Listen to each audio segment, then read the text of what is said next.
Akhirnya guys, sang raja dan ratu melanjutkan adegan enak mereka ya. Aduh, aduh.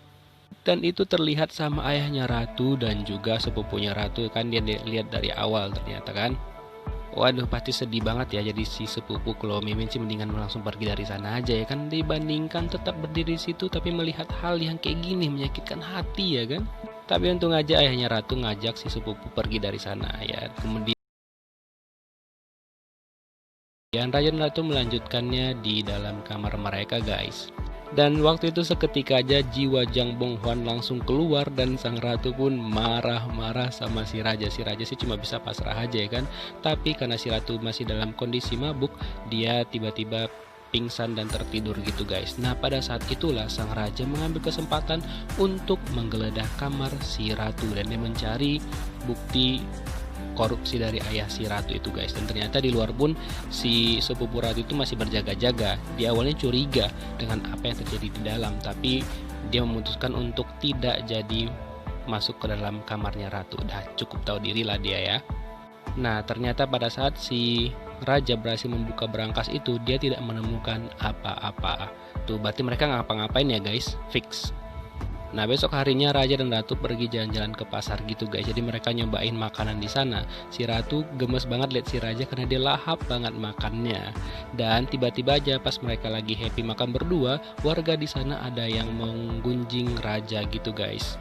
Jadi mereka menjelek-jelekan raja karena raja itu selalu menyalah-nyalahkan anggota dari klan Kim gitu guys. Nah karena hal itu raja pergi menghampiri mereka. Nah awalnya si ratu kira raja ini mau marah gitu kan, tapi tidak, dia mencoba untuk bergabung dengan mereka dan membicarakannya. Dan tapi si ratu lah yang gak tahan dengan ocehan orang-orang tersebut karena menjelek-jelekan raja. Jadi sini jiwa Kim Soyoungnya keluar bercampur dengan Jang Bonghuan ya kan. Si ratu yang udah nggak sabar lagi dan udah gatel nih dia kan, karena raja tercintanya kena bully. Dia pergi ke sana dengan jiwa Bonghuan yang barbar. Dia langsung memarah-marahi orang-orang yang ada di sana dan dia mengatakan bahwa dia adalah klub penggemar raja. Asik. Nah karena udah nggak terkendali lagi emosinya si ratu benge ini, sang raja kayaknya malu ya kan. Habis itu dia pergi membawa sang ratu dari sana gitu loh. Dan pada saat di pasar pun si ratu entah nyobain apa yang dia lihat gitu kan, dan tapi si raja mencoba untuk menenangkan si ratu dan mengajak dia pulang. Dan kayaknya pun di sini dia berterima kasih gitu sama si ratu karena sudah membela dia tadi di pasar. Uhuy, kayaknya mereka berdua semakin dekat nih ya kan. Udah raja oleng tuh sama si ratu, tinggalin aja selir.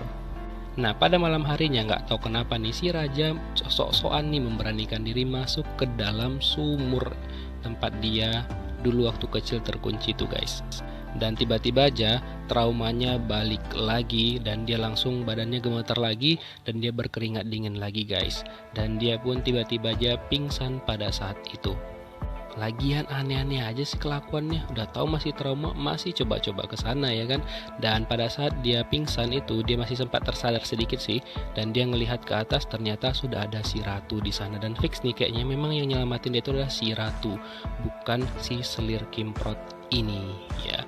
Oke guys, segitu aja yang Mimin dapat bagikan. Untuk full subtitle Indonesianya besok pagi ya Mimin usahakan. Thank you for watching, see you next video, bye bye.